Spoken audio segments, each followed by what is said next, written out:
निर्मला सीतारमन वित्त मंत्री,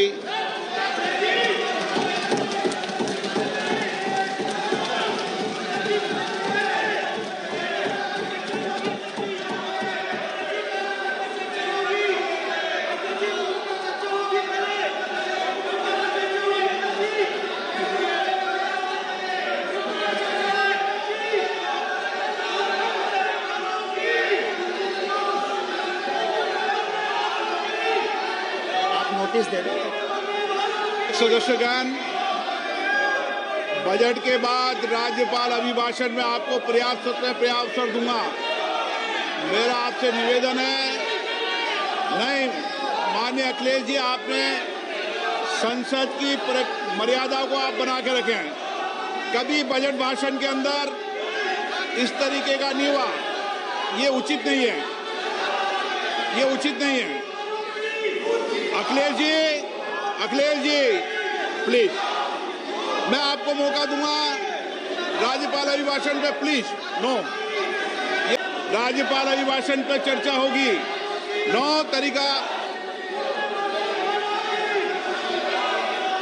Honorable Speaker, I present the budget for 25-26. This budget continues our government's efforts to A. Accelerate growth, B. Secure inclusive development, C. Invigorate private sector investments, D. Uplift household sentiments, and E. Enhance spending power of India's rising middle class. Together, we embark on a journey to unlock our nation's tremendous potential for greater prosperity and global positioning under the leadership of Honorable Prime Minister Shri Narendra Modi. As we complete the first quarter of the 21st century, continuing geopolitical headwinds suggest lower global economic growth over the medium term. However, our aspiration for a Vikasit Bharat inspires us, and the transformative work we have done during our government's first 2 terms guides us to march forward resolutely. Our economy is the fastest growing among all major economies. Our development track record for the past 10 years and structural reforms have drawn global attention. Confidence in India's capability and potential has only grown in this period. We see the next 5 years as a unique opportunity to realize Sabka Vikas, stimulating balanced growth of all regions. The great Telugu poet and playwright Gurujada Apparao had said, "Deshamante matti kadoy, deshamante manushuloy," meaning a country is not just its soil, a country is its people. In line with this, for us, Vikasit Bharat encompasses zero poverty to high quality, affordable and comprehensive healthcare, 100% skilled labor with meaningful employment, 70% women in economic activities, and farmers making our country the food basket of the world. In this budget, the proposed development measures span 10 broad areas focusing on Garib, youth, Annadata and Nari, spurring agricultural growth and productivity, building rural prosperity and resilience, taking everyone together on an inclusive growth path, boosting manufacturing and furthering Make in India, supporting MSMEs, enabling employment-led development, investing in people, economy and innovation, securing energy supplies, promoting exports and nurturing innovation. For this journey of development, our 4 powerful engines are agriculture, MSME, investments and exports. The fuel, our reforms, our guiding spirit, inclusivity, and the destination, Vikasit Bharat. This budget aims to initiate transformative reforms across 6 domains. During the first 5 years, these will augment our growth potential and global competitiveness. The domains are taxation, power sector, urban development, mining, financial sector, and regulatory reforms. Agriculture as the first engine. Now I move to specific proposals, beginning with agriculture as the first engine.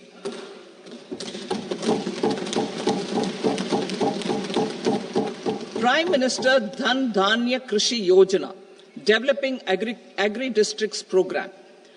Motivated by the success of the Aspirational District Program, our government will undertake a Prime Minister Dhan Dhanya Krishi Yojana in partnership with states. Through the convergence of existing schemes and specialized measures, the program will cover 100 districts with low productivity, moderate crop intensity, and below average credit parameters. It aims to 1. Enhance agricultural productivity, 2. Adopt crop diversification and sustainable agricultural practices, 3. Augment post-harvest storage at the panchayat and block level, 4. Improve irrigation facilities, and 5. Facilitate availability of long-term and short-term credit.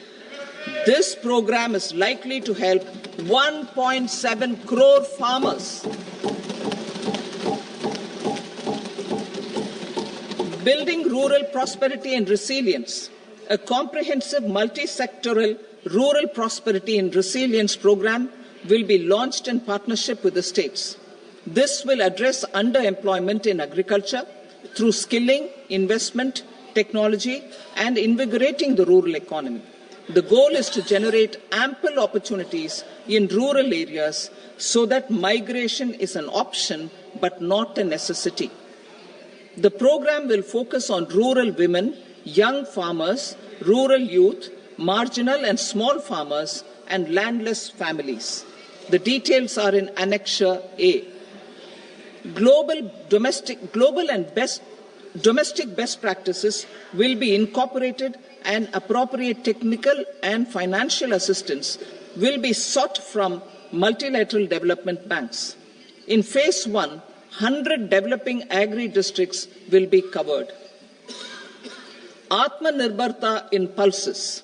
Our government is implementing the National Mission for Edible Oilseed for achieving Atmanirbharta in edible oils.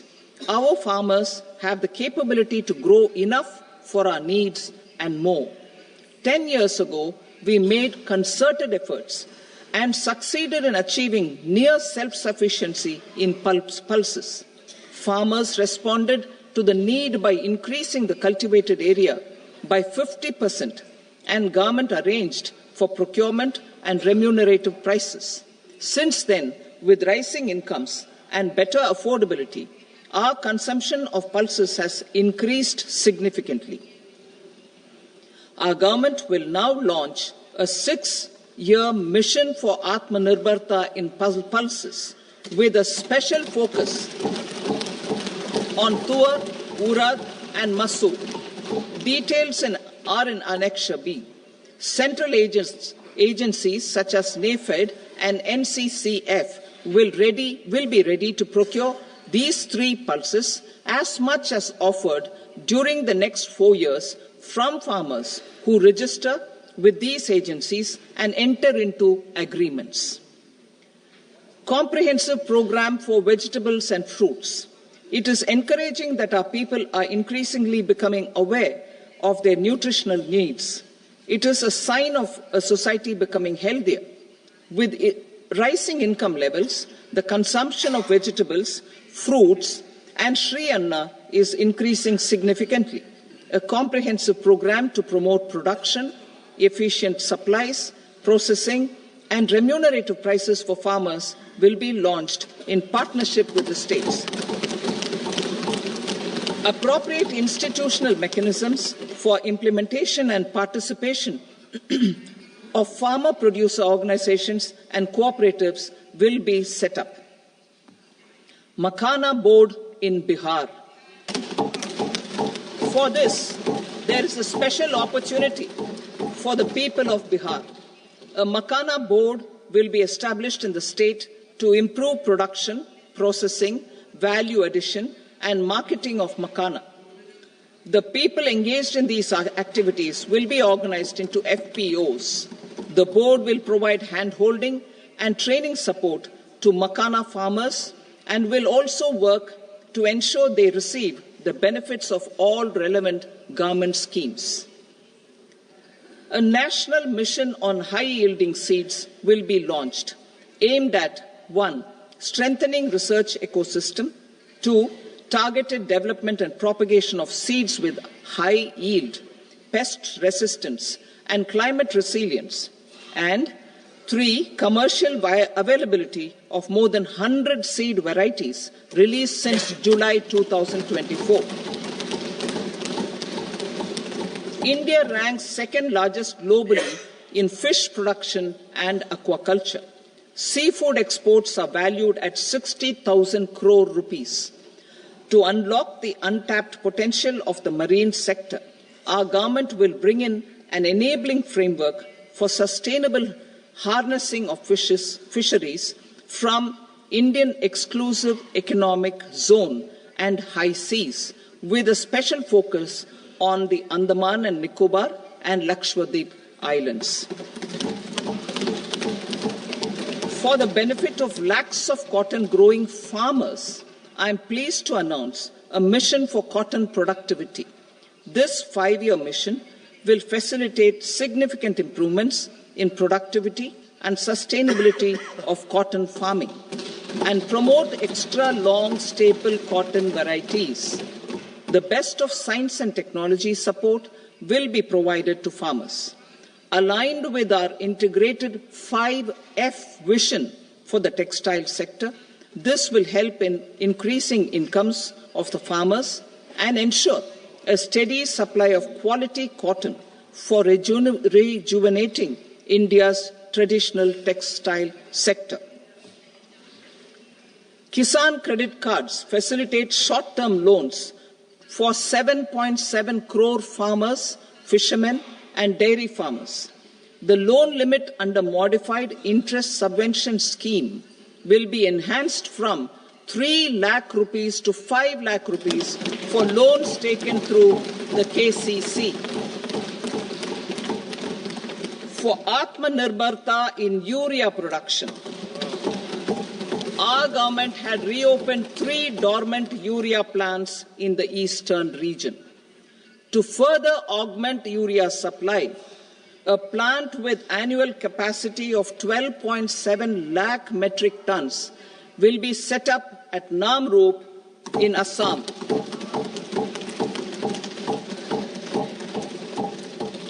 India Post, with 1.5 lakh rural post offices, complemented by the India Post Payment Bank and a vast network of 2.4 lakh Dak Sevaks, will be repositioned to act as a catalyst for the rural economy. Details are at Annexure C. India Post will also be transformed as a large public logistics organization. This will meet the rising needs of Vishwakarmas, new entrepreneurs, women, self-help groups, MSMEs, and the large business organizations. Our government will provide support to NCDC for its lending operations for the cooperative sector. MSMEs as the second engine. Now I move to MSMEs as the second engine, which encompasses manufacturing and services with a focus on MSMEs numbering 5.7 crores. Currently, over 1 crore registered MSMEs, employing 7.5 crore people and generating 36% of our manufacturing, have come together to position India as a global manufacturing hub. With their quality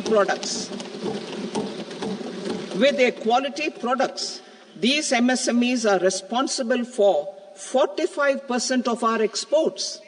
To help them achieve higher efficiencies of scale, technological upgradation, and better access to capital, the investment and turnover limits for classification of all MSMEs will be enhanced to 2.5 and 2 times respectively.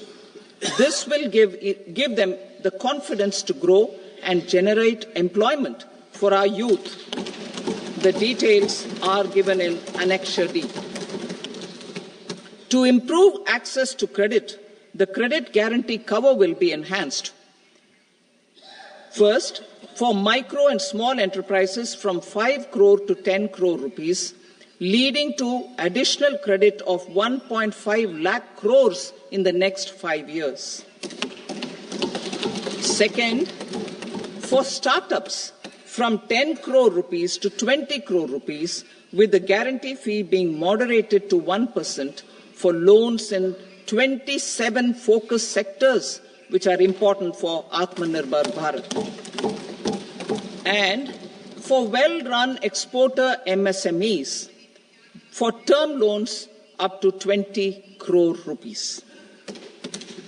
Also for the micro enterprises, we will introduce customized credit cards with a 5 lakh rupee limit for micro enterprises registered on Udyam portal.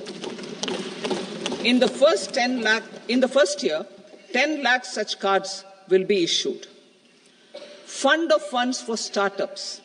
The Alternate Investment Fund, AIFs, for startups have received commitments of more than 91,000 crores rupees. These are supported by the fund of funds set up with the Government of India's contribution of 10,000 crore rupees. Now, a new fund of funds with expanded scope and a fresh contribution of another 10,000 crore rupees will be set up. A new scheme will be launched for 5 lakh women, scheduled castes and scheduled tribes, first-time entrepreneurs. This will provide term loans up to 2 crore rupees during the next 5 years. The scheme will incorporate lessons from the successful Stand Up India scheme. Online capacity building for entrepreneurship and managerial skills will also be organized. Measures for labor-intensive sectors. To promote employment and entrepreneurship opportunities in labor-intensive sectors, our government will undertake specific policy and facilitation measures. To enhance the productivity, quality, and competitiveness of India's footwear and leather sector, a focus product scheme will be implemented. The scheme will support design capacity, component manufacturing, and machinery required for production of non-leather quality footwear, besides the support for leather footwear and products. The scheme is expected to facilitate employment for 22 lakh persons, generate over 4 lakh crore rupees, and exports of over 1.1 lakh crore rupees. Measures for the toys sector. Building on the National Action Plan for Toys, we will implement a scheme to make India a global hub for toys. The scheme will focus on development of clusters, skills, and a manufacturing ecosystem that will create high-quality, unique, innovative, and sustainable toys that will represent the Made in India brand. Support for food processing. In line with our commitment towards Purvodaya, we will establish a National Institute of Food Technology, Entrepreneurship and Management in Bihar. The institute will provide a strong fillip to food processing activities in the entire eastern region. This will result in 1. Enhanced income for the farmers through value addition to their produce, and 2. Skilling entrepreneurship and employment opportunities for the youth. Manufacturing mission, furthering Make in India. Our government will set up a national manufacturing mission covering small, medium and large industries for furthering Make in India by providing policy support, execution roadmaps, governance and monitoring framework for central ministries and states. Details are in Annexure E. Given our commitment to climate-friendly development, the mission will also support clean tech manufacturing. This will aim to improve domestic value addition and build our ecosystem for solar PV cells, EV batteries, motors and controllers, electrolyzers, wind turbines, very high voltage transmission equipment and grid-scale batteries. Investment as the third engine. Now I move to investment as the third engine, which encompasses investing in people, investing in the economy, and investing in innovation. Investing in people. Saksham Anganwadi and Poshan 2.0. Saksham Anganwadi and Poshan 2.0 program provides nutritional support to more than 8 crore children, 1 crore pregnant women and lactating mothers all over the country, and about 20 lakh adolescent girls in aspirational districts and the Northeast region. The cost norms for these nutritional support will be enhanced appropriately. Atal Tinkering Labs. 50,000 Atal Tinkering Labs will be set up in government schools in the next 5 years to cultivate the spirit of curiosity and innovation and foster a scientific temper among young minds. Broadband connectivity to government secondary schools and PHCs. Broadband connectivity will be provided to all government secondary schools and primary health centers in rural areas under the BharatNet project. Bharatiya Bhasha Pustak Scheme. We propose to implement a Bharatiya Bhasha Pustak scheme to provide digital form Indian language books for schools and for higher education. This aims to help students understand their subjects better and in their language. National Centers of Excellence for Skilling. Building on the initiative announced in the July 24 budget, 5 national centers of excellence for skilling will be set up with global expertise and partnerships to equip our youth with the skills required for Make for India, Make for the World manufacturing. The partnership will cover curriculum design, training of trainers, and a skills certification framework and periodic reviews. Expansion of capacity in IITs.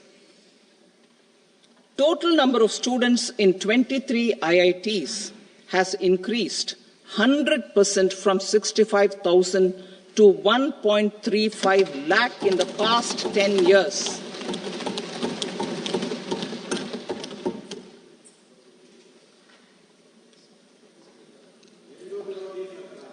Additional infrastructure will be created in the 5 IITs started after 2014 to facilitate education for 6,500 more students. Hostel and other infrastructure capacity at IIT Patna will also be expanded.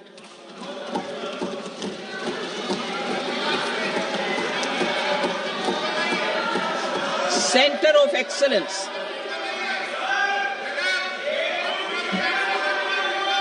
Center of Excellence in AI for Education. I had announced 3 centers of excellence in artificial intelligence for agriculture, health and sustainable cities in 2023. Now a center of excellence in artificial intelligence for education will be set up with a total outlay of 500 crores. Expansion of medical education. Our government has added almost 1.1 lakh undergraduate and postgraduate medical education seats in 10 years, an increase of 130%. In the next year, 10,000 additional seats will be added in medical colleges and hospitals towards the goal of adding 75,000 seats in the next 5 years. Daycare cancer centers in all district hospitals. Our government will facilitate setting up of daycare cancer centers in all district hospitals in the next 3 years. 200 centers will be established in 25-26 itself. Strengthening urban livelihoods. Our government has been giving priority to assisting urban poor and vulnerable groups. A scheme for socio-economic upliftment of urban workers will be implemented to help them improve their incomes, have sustainable livelihoods, and a better quality of life. PM Swanidhi scheme has benefited more than 68 lakh street vendors, giving them respite from high-interest informal sector loans. Building on this success, the scheme will be revamped with enhanced loans from banks, UPI-linked credit cards with 30,000 rupees limit, and capacity building support. Social Security Scheme for welfare of online platform workers. Gig workers of online platforms provide great dynamism to the new age services economy. Recognizing their contribution, our government will arrange for their identity cards and registration on the e-Shram portal. They will be provided healthcare under PM Jan Arogya Yojana. This measure is likely to assist nearly 1 crore gig workers.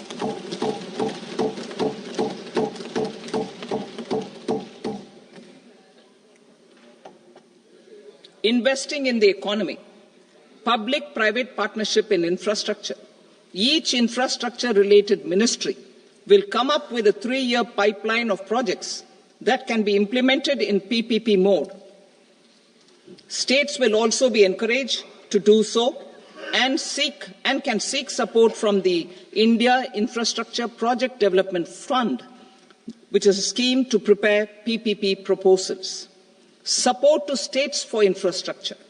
An outlay of 1.5 lakh crore is proposed for the 50-year interest-free loans to states for capital expenditure and incentives for reforms. Building on the success of the first asset monetization plan announced in 2021, the second plan for 2025 to 30 will be launched to plough back capital of 10 lakh crore in new projects. Regulatory and fiscal measures will be fine-tuned to support the plan. Jal Jeevan Mission. Since 2019, 15 crore households representing 80% of India's rural population have been provided access to portable tap water connections. To achieve 100% coverage, I am pleased to announce the extension of this mission until 2028 with an enhanced total outlay. The mission's focus will be on the quality of infrastructure and O&M of rural piped water supply schemes through Jan Bhagidari. A separate MOU or separate MOUs will be signed with the states and union territories to ensure sustainability and citizen-centric water services delivery. Urban sector reforms. Building on the July budget proposals, urban sector reforms related to governance, municipal services, urban land and planning will be incentivized. Urban Challenge Fund. The government will set up an Urban Challenge Fund of 1 lakh crore rupees to implement the proposals for cities as growth hubs, creative redevelopment of cities, and for water and sanitation purposes announced in the July budget. This fund will finance up to 25% of the cost of bankable projects with a stipulation that at least 50% of the cost is funded from bonds, bank loans and PPPs. An allocation of 10,000 crore is proposed in 2025-26. Power sector reforms. We will incentivize electricity distribution reforms and augmentation of intra-state transmission capacity by states. This will improve financial health and capacity of electricity companies. Additional borrowing of 0.5% of GSDP will be allowed to states contingent on these reforms. Nuclear energy mission for Vikasit Bharat. Development of at least 100 gigawatt of nuclear energy by 2047 is essential for our energy transition efforts. For an active partnership with the private sector towards this goal, amendments to the Atomic Energy Act and the Civil Liability for Nuclear Damage Act will be taken up. A nuclear energy mission for research and development of small modular reactors with an outlay of 20,000 crore will be set up. At least 5 indigenously developed small modular reactors will be operationalized by 2033. Shipbuilding. The shipbuilding financial assistance policy will be revamped to address cost disadvantages. This will also include credit notes for shipbreaking in Indian yards to promote the circular economy. Large ships above a specified size will be included in the infrastructure harmonized master list. Shipbuilding clusters will be facilitated to increase the range, categories and capacity of ships. This will include additional infrastructure, facilities, skilling and technology to develop the entire ecosystem. Maritime Development Fund. For long-term financing for the maritime industry, a Maritime Development Fund with a corpus of 25,000 crore rupees will be set up.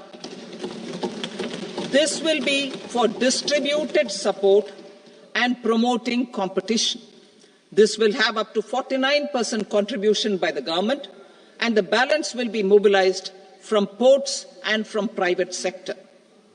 UDAN regional connectivity schemes.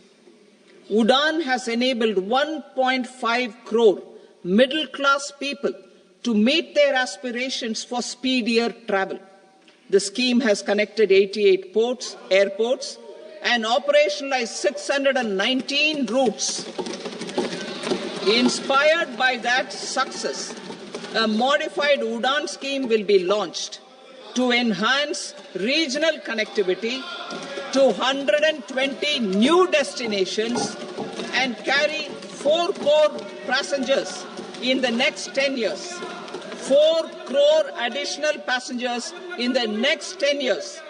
The scheme will also support helipads and smaller airports in hilly, aspirational and northeast regional districts. Greenfield airports will be facilitated in Bihar to meet the future needs of the state.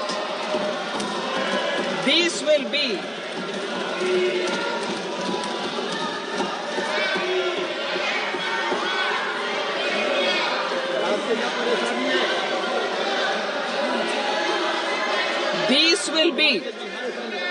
These will be in addition to the expansion of the capacity of Patna Airport and a brownfield airport in Beta. Western Kosi Canal project in Mithilanchal. Financial support will be provided for the Western Kosi Canal ERM project, benefiting a large number of farmers, cultivating over 50,000 hectares of land in the Mithilanchal region of Bihar. Mining sector reforms. Mining sector reforms, including those for minor minerals, will be encouraged through sharing of best practices and institutions of a state mining index. A policy for recovery of critical minerals from tailings will be brought out. Under the special window for affordable and mid-income housing, SWAMI, 50,000 dwelling units in stressed housing projects have been completed and keys handed over to home buyers. Another 40,000 units will be completed in 2025, further helping middle-class families who were paying EMIs on loans taken for apartments while also paying rent for their current dwellings. Building on this success, SWAMI Fund 2 will be established as a blended finance facility with contribution from the government, banks and private investors. This fund of 15,000 crore rupees will aim for expeditious completion of another 1 lakh units. PM Gati Shakti data for private sector. For furthering PPPs and assisting the private sector in project planning, access to relevant data and maps from the PM Gati Shakti portal will be provided. Tourism for employment-led growth. Top 50 tourist destination sites in the country will be developed in partnership with states through a challenge mode. Land for building key infrastructure will have to be provided by the states. Hotels in these destinations will be included in the infrastructure harmonized list. The following measures will be taken for facilitating employment-led growth: organizing intensive skill development programs for our youth, including in institutes of hospitality management, providing mudra loans for homestays, improving ease of travel and connectivity to tourist destinations, providing performance-linked incentives to states for effective destination management, including tourist amenities, cleanliness and marketing efforts, and introducing streamlined e-visa facilities along with visa fee waivers for certain tourist groups. Continuing with the emphasis on places of spiritual and religious significance, in the July budget, there will be a special focus on destinations related to the life and times of Lord Buddha. Medical tourism and Heal in India. Medical tourism and Heal in India will be promoted in partnership with the private sector, along with capacity building and easier visa norms. Investing in innovation. To implement private sector-driven research, development and innovation initiatives announced in the July budget, I am now allocating 20,000 crore rupees for this purpose. A deep tech fund of funds will also be explored to catalyze the next generation startups as a part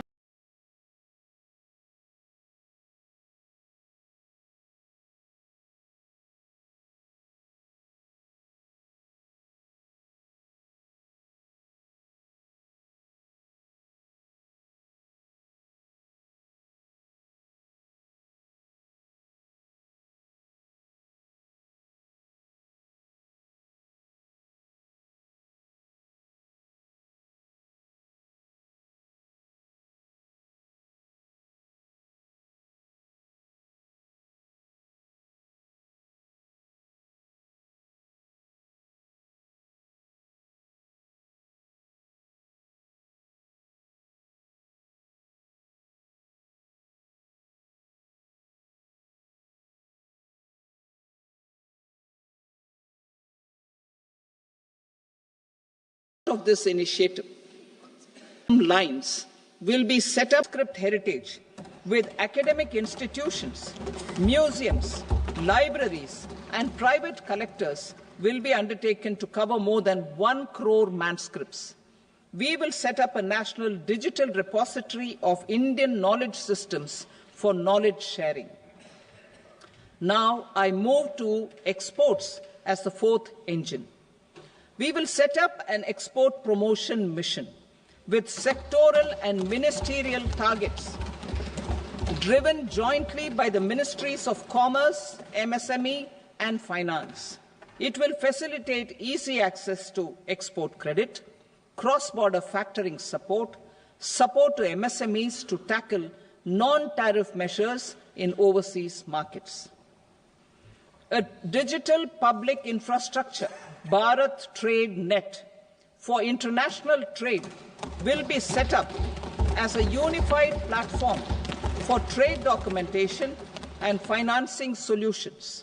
This will complement the Unified Logistics Interface platform. The BTN will be aligned with international practices. Support will be provided to develop domestic manufacturing capacities for our economy's integration with global supply chains. Sectors will be identified based on objective criteria. Facilitation groups with participation of senior officers and industry representatives will be formed for select products and supply chains. Through this, there are huge opportunities related to Industry 4.0, which needs high skills and talent. Our youth have both. Our government will support the domestic electronic equipment industry to leverage this opportunity for the benefit of our youth. A national framework will be formulated as guidance to states for promoting global capability centers in emerging Tier 2 cities. This will suggest measures for enhancing availability of talent and infrastructure, building bylaw reforms, and mechanisms for collaboration with industry.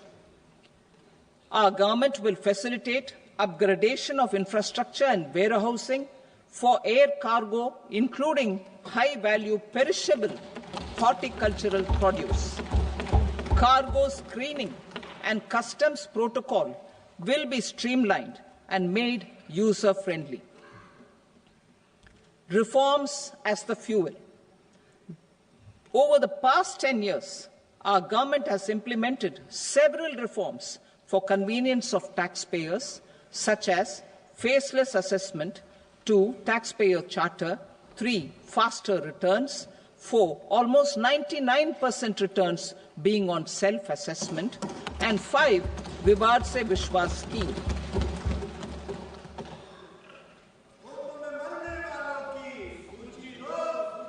Continuing these efforts, I reaffirm the commitment of the Tax Department to trust first, scrutinize later. I also propose to introduce the new income tax bill next week. I will detail the indirect tax reforms and changes in direct taxes in Part B. Financial sector reforms. The FDI limit for the insurance sector will be raised from 74 to 100%. This enhanced limit will be available for those companies which invest the entire premium in India. The current guardrails and conditionalities associated with foreign investment will be reviewed and simplified. The services of India Post Payment Bank will be deepened and expanded in rural areas. NABFID will set up a partial credit enhancement facility for corporate bonds for infrastructure. Public sector banks will develop Grameen Credit Score framework to serve the credit needs of SHG members and people in rural areas. A forum for regulatory coordination and development of pension products will be set up. To implement the earlier announcement on simplifying the KYC processes, the revamped Central KYC Registry will be rolled out in 2025. We will also implement a streamlined system for periodic updating. Requirements and procedures for speedy approval of company mergers will be rationalized. The scope for fast-track mergers will also be widened and the process made simpler. As proposed in the interim budget, we signed bilateral investment treaties with 2 countries in 2024 to encourage sustained foreign investment, and in the spirit of First Develop India, the current model BIT will be revamped and made more investor-friendly. In the last 10 years, in several aspects, including financial and non-financial, our government has demonstrated a steadfast commitment to ease of doing business. We are determined to ensure that our regulations must keep up with technological innovations and global policy developments. A light-touch regulatory framework based on principles and trust will unleash productivity and employment. Through this framework, we will update regulations that were made under old laws. To develop this modern, flexible, people-friendly and trust-based regulatory framework appropriate for the 21st century, I propose 4 specific measures. A high-level committee for regulatory reforms will be set up for a review of all non-financial sector regulations, certifications, licenses and permissions. The committee will be expected to make recommendations within a year. The objective is to strengthen trust-based economic governance and take transformational measures to enhance ease of doing business, especially in matters of inspection and compliances. States will be encouraged to join in this endeavour. An investment friendliness index of states will be launched in 2025 to further the spirit of competitive, cooperative federalism. Under the Financial Stability and Development Council, a mechanism will be set up to evaluate impact of the current financial regulations and subsidiary instructions. It will also formulate a framework to enhance their responsiveness and development of the financial sector. In the Jan Vishwas Act 2023, more than 180 legal provisions were decriminalized. Our government will now bring up the Jan Vishwas Bill 2.0 to decriminalize more than 100 provisions in various laws. I now move to fiscal policy. In the July budget, I had committed to staying the course for fiscal consolidation. Our endeavour will be to keep the fiscal deficit each year such that central government debt remains on a declining path as a percentage of the GDP. The roadmap for the next 6 years has been detailed in the FRBM statement. Revised estimates for 2024-25.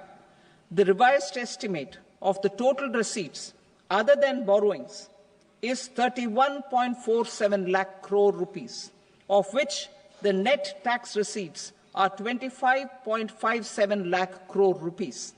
The revised estimate of the total expenditure is 47.16 lakh crore rupees, of which the capital expenditure is about 10.18 lakh crore rupees.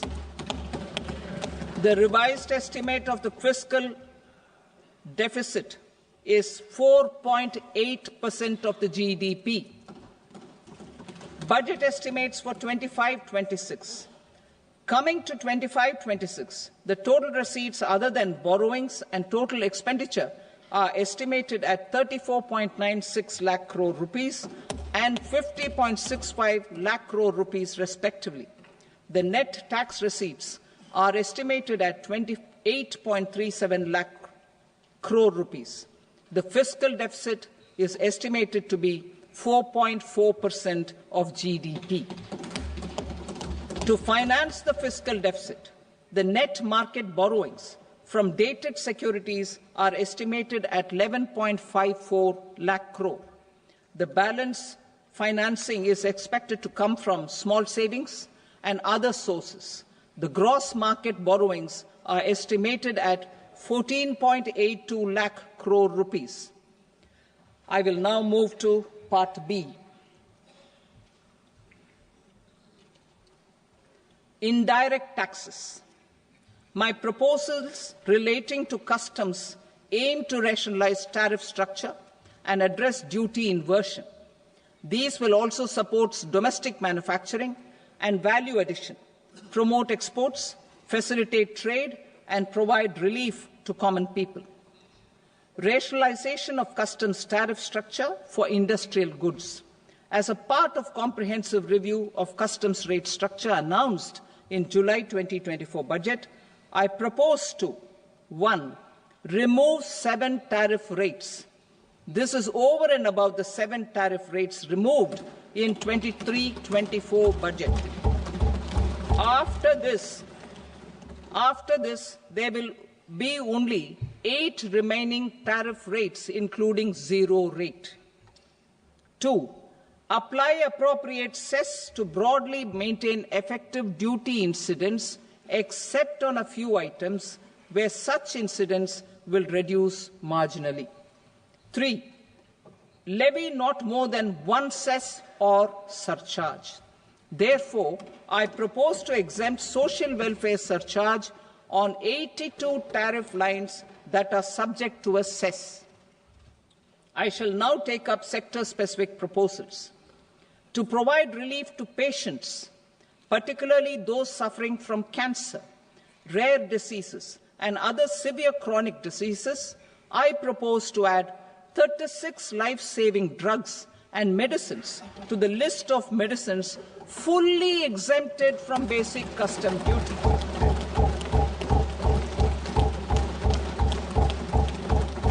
I also propose to add 6 life-saving medicines to the list attracting concessional custom duty of 5%.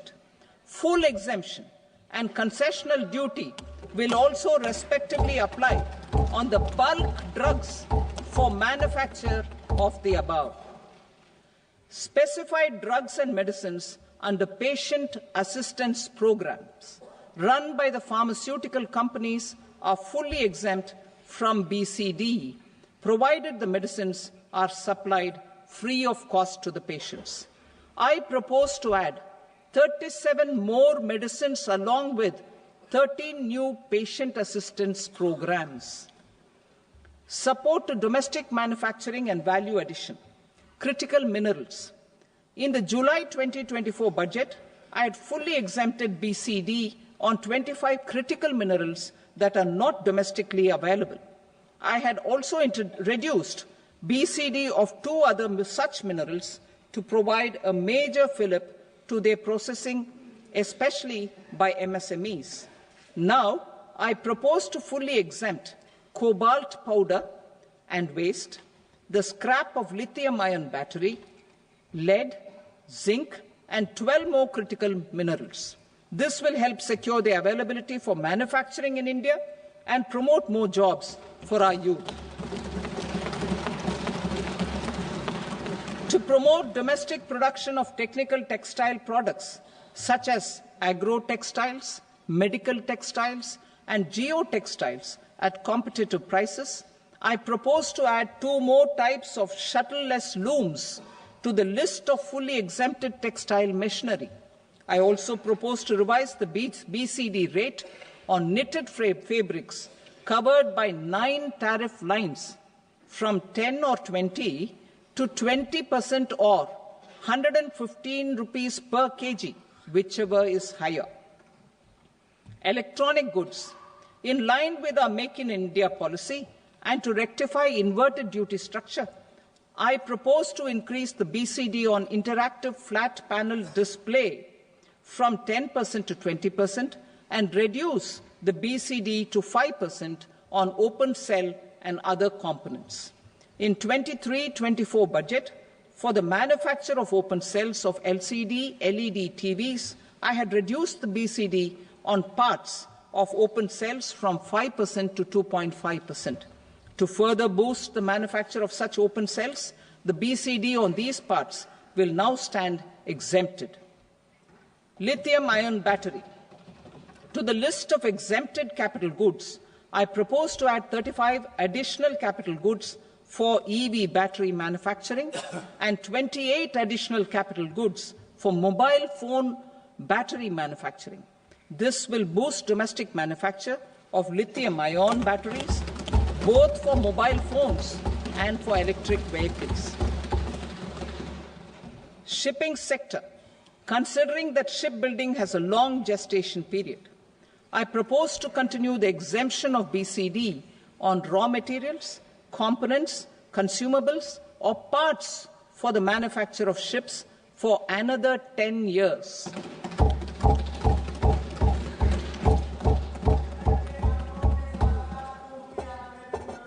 I also propose the same dispensation for shipbreaking to make it more competitive. Telecommunication. To prevent classification disputes, I propose to reduce the BCD from 20% to 10% on carrier-grade Ethernet switches to make it at par with non-carrier-grade Ethernet switches. Export promotion. To facilitate exports of handicrafts, I propose to extend the time period for export from 6 months to 1 year, further extendable by another 3 months if required. I also propose to add 9 items to the list of duty-free inputs. Leather sector. I propose to fully exempt BCD on wet blue leather to facilitate imports for domestic value addition and employment. I also propose to exempt crust leather from 20% export duty to facilitate exports by small tanners. Marine products. To enhance India's competitiveness in the global seafood market, I propose to reduce BCD from 30% to 5% on frozen fish paste, surimi, for manufacture and export of its analog products. I also propose to reduce BCD from 15% to 5% on fish hydrolysates for manufacture of fish and shrimp feed. In July 2024 budget, to promote development of domestic MROs for aircraft and ships, I had extended the time limit for export of foreign origin goods that were imported for repairs from 6 months to 1 year and further extendable by 1 year. I now propose to extend the same dispensation for railway goods. Time limit for provisional assessment. Presently, the Customs Act 1962 does not provide any time limit to finalize provisional assessments, leading to uncertainty and cost to trade.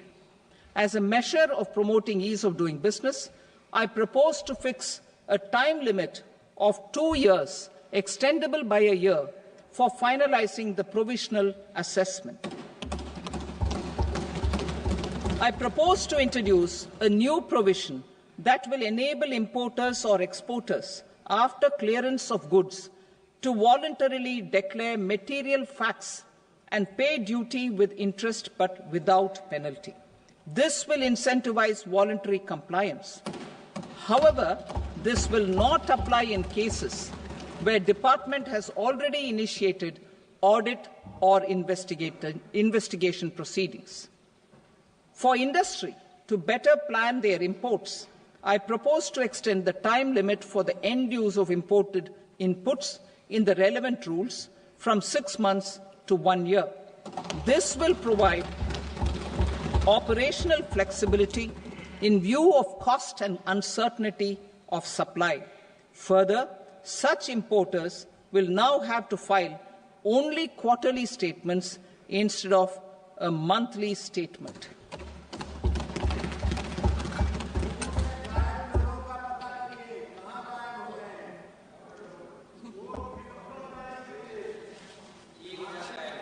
I now come to my direct tax proposals.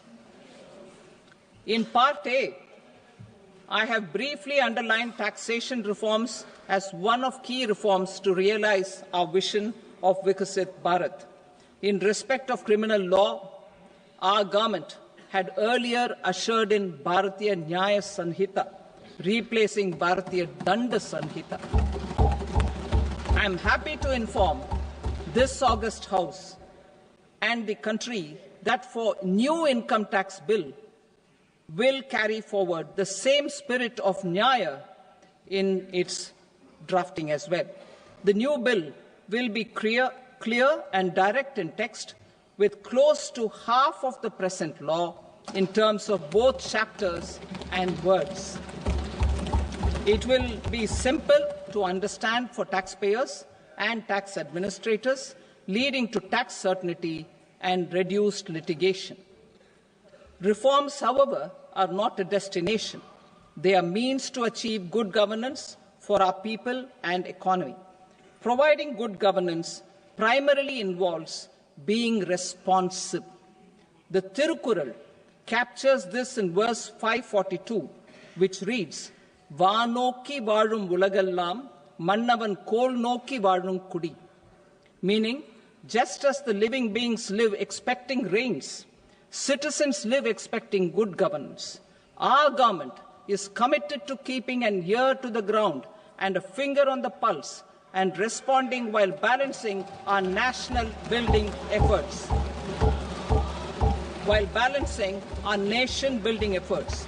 The following measures will detail just how our government will, under the guidance of PM Modi, has taken steps to understand and address.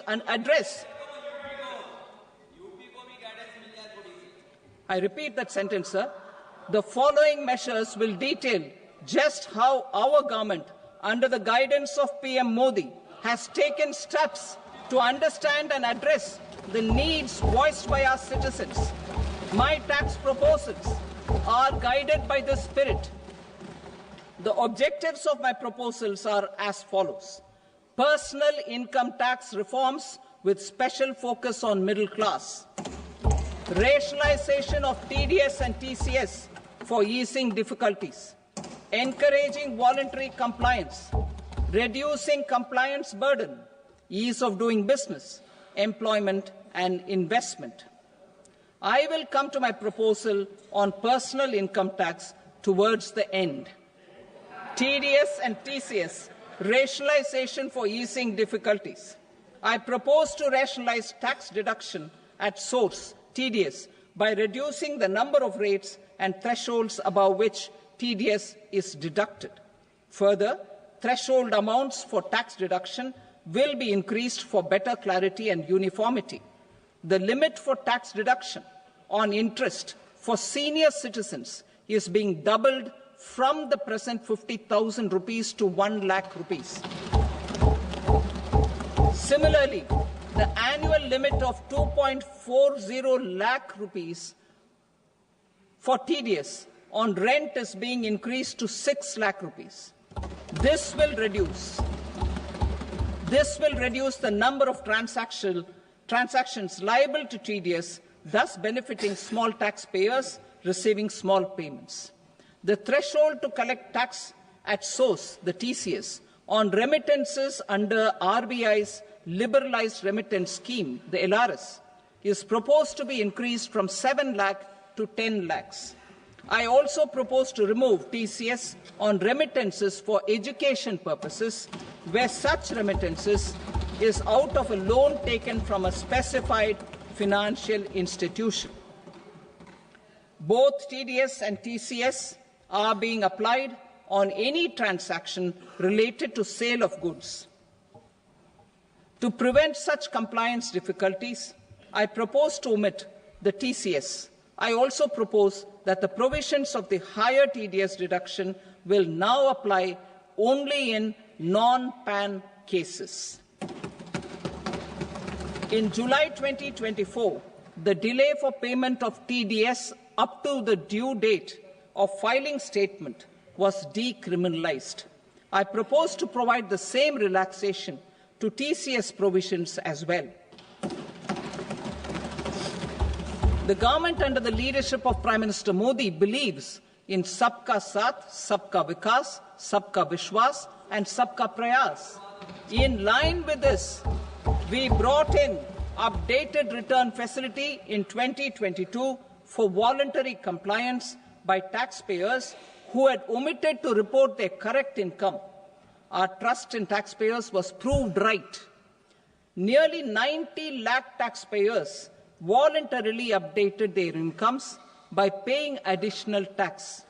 Taking this trust further, I now propose to extend the time limit to file updated returns for any assessment year from the current limit of 2 years to 4 years.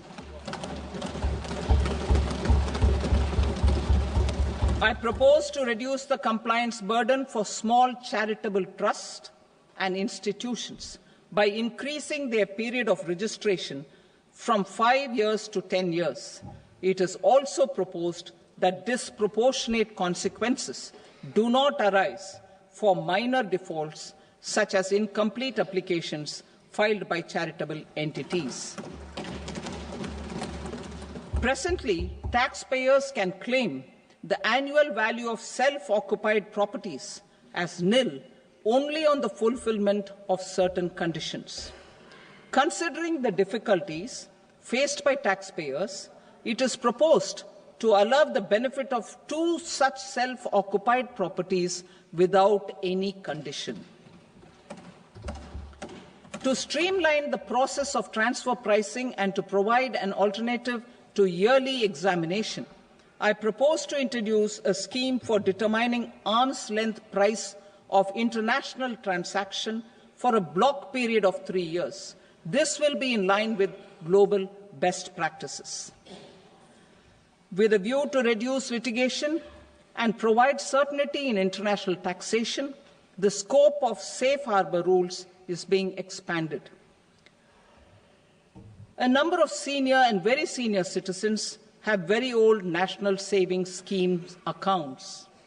As interest is no longer payable on such accounts, I propose to exempt withdrawals made from NSS by individuals on or after 29th August 2024. I am also proposing to allow similar treatment to NPS Vatsalya accounts as is available to normal NPS accounts subject to overall limits.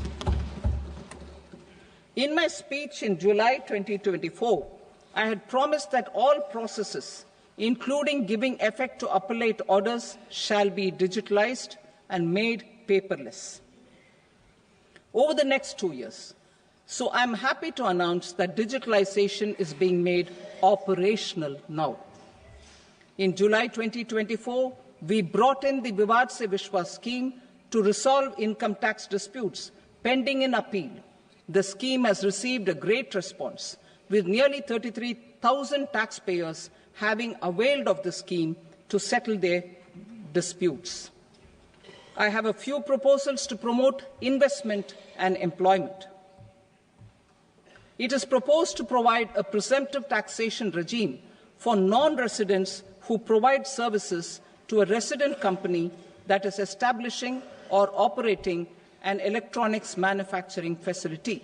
I further propose to introduce a safe harbour for tax certainty for non-residents who store components for supply to specified electronics manufacturing units. Presently, the tonnage tax scheme is available only to sea-going ships. The benefits of existing tonnage tax scheme are proposed to be extended to inland vessels registered under the Indian Vessels Act 2021 to promote inland water transport in the country. Extension for incorporation of startups. We continue to support the Indian startup ecosystem. I propose to extend the period of incorporation by 5 years to allow the benefit available to startups which are incorporated before 1/4/2030. In order to attract and promote additional activities in the IFSC, I am inter alia proposing specific benefits to ship leasing units, insurance offices, and treasury centres of global companies which are set up in IFSC. Further, to claim benefits, the cut-off date for commencement in IFSC has also been extended by 5 years to 31/3/2030. Category 1 and Category 2 AIFs are undertaking investments in infrastructure and other such sectors. I propose to provide certainty of taxation to these entities on the gains from securities, to promote funding from sovereign wealth funds and pension funds to the infrastructure sector. I propose to extend the date of making an investment by 5 more years up to 31st March 2030.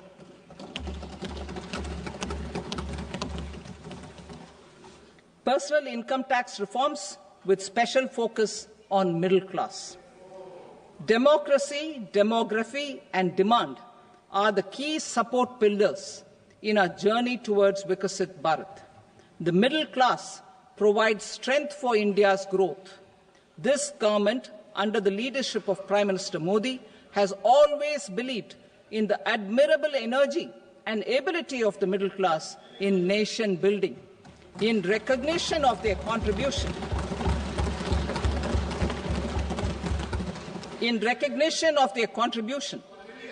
we have periodically reduced their tax burden. Right after 2014, the nil tax slab was raised to 2.5 lakhs of rupees, which was further raised to 5 lakh rupees in 2019 and to 7 lakh rupees in 2023. This is reflective of our government's trust on the middle-class taxpayers. I am now happy to announce that there will be no income tax payable up to income of 12 lakh rupees.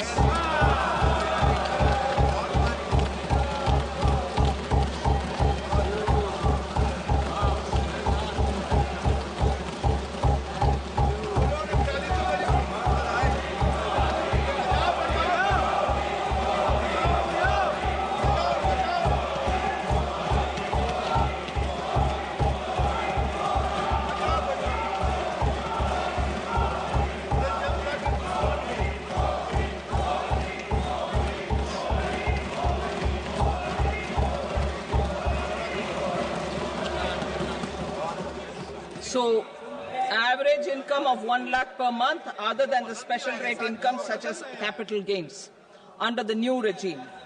This limit will be 12.75 lakh for salaried taxpayers due to the standard deduction of 75,000.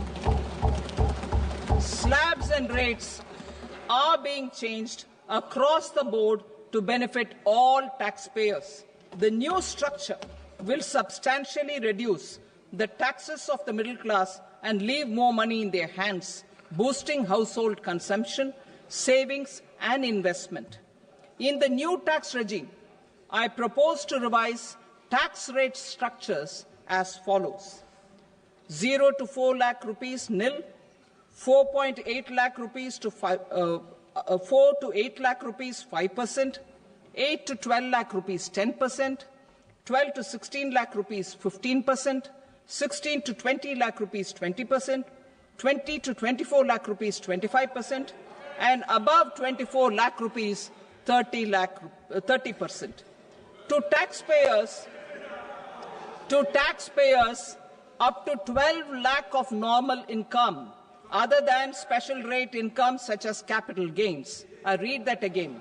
To taxpayers up to 12 lakh of income, other than special rate income such as capital gains, tax rebate is being provided in addition to the benefit due to slab rate reduction in such a manner that there is no tax payable by them. The total tax benefit of slab rate changes and rebate at different income levels can be illustrated with a few examples. A taxpayer in the new regime with an income of 12 lakh rupees will get a benefit of 80,000 rupees in tax, which is 100% of tax payable as per the existing rates. A person having income of 18 lakh rupees will get a benefit of 70,000 rupees in tax, that is 30% of tax payable as per existing rates. A person with an income of 25 lakh gets a benefit of 1,10,000 rupees, that is 25% of his tax payable as per existing rates. Details of my tax proposals are given in the annexure. As a result of these proposals, Honourable Speaker, sir, revenue of about 1 lakh crore in direct taxes and 2,600 crores in indirect taxes will be foregone. Mr. Speaker, sir, with this, I commend the budget to this august House.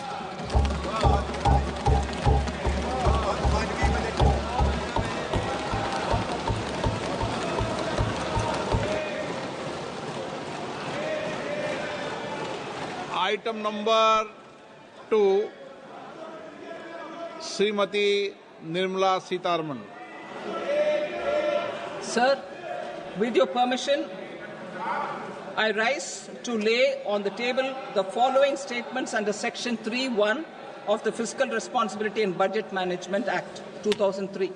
Medium-term fiscal policy cum fiscal policy strategy statement and macroeconomic framework statement. Item number 3, Srimati Nirmala Sitharaman. Sir, with your permission, I rise to move for leave to introduce the Finance Bill 2025. प्रश्न ये है कि विधेयक को पुनर्स्थापित करने की अनुमति प्रदान की जाए।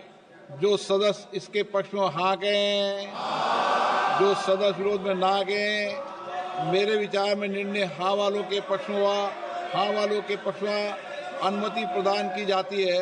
माननीय मंत्री जी, अब विधेयक को पुनर्स्थापित करें। Sir, I introduce the bill. Thank you. सभा की कार्रवाई सोमवार